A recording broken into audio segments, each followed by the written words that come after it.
Second race of the afternoon has Whistling Cricket, Crafty Example, Preceptor, Barefoot Bud, Salzburg Feisty, Reggie's Game, Speaking of Shadow, and Salzburg Flicka.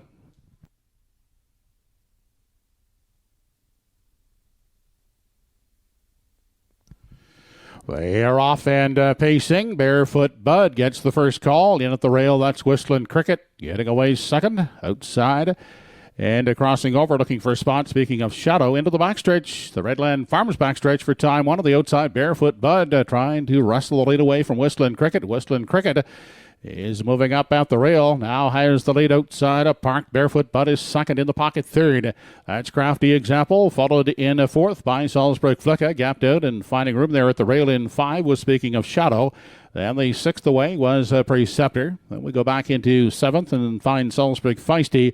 The early trailer, that's Reggie's Game. The field checks in at the 3/8. Whistling Cricket has parked out Barefoot Bud as they continue off the top turn and race into the lane now as they near the half. In the pocket and traveling third, Crafty Example out and moving and coming three high here. That's Speaking of Shadow. Up into third, they race into the lower turn. They're three wide, battling for the lead as they race into the lower turn, heading on to the 5/8. Whistling Cricket has the lead in the center. That is Barefoot Bud. Speaking of Shadow, is in the three wide path. Also out and moving now, three wide is Salzburg Feisty, the half 58 and 3. Tight bunch as they race into the backstretch and on to three quarters. On the far outside, Speaking of Shadow has taken over the lead. Right on her back, now second, that is Salzburg Feisty. They continue on to the 7/8, and Salzburg Feisty up to engage. Speaking of Shadow now, also at the three wide path is Salzburg Flicka into third. They continue on to the 7/8, 128 and 3 quarters, and Salzburg Feisty has taken over from Speaking of Shadow. Then third on the outside is Salzburg Flicka. They turn down the lane now for the final time, and it's the 2-year-old Big Jim filly, Salzburg Feisty, with the lead, and Salzburg Feisty will take the second over Speaking of Shadow and Salzburg Flicka.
Oh, the Woodmere Farms at Winners Enclosure, the second race winner, number 5, Salisbury Feisty, 2-year-old Bay Filly by Big Jim. Out of the Better's Delight Dam, First Delight. McCary Lois Saunders, trained by Carrie Saunders. Driven today by Dale Spence. Winning caretaker today, Bria Harper, Salisbury Feisty, pacing in 1:59 and flat. That's her fourth win in 6 career starts.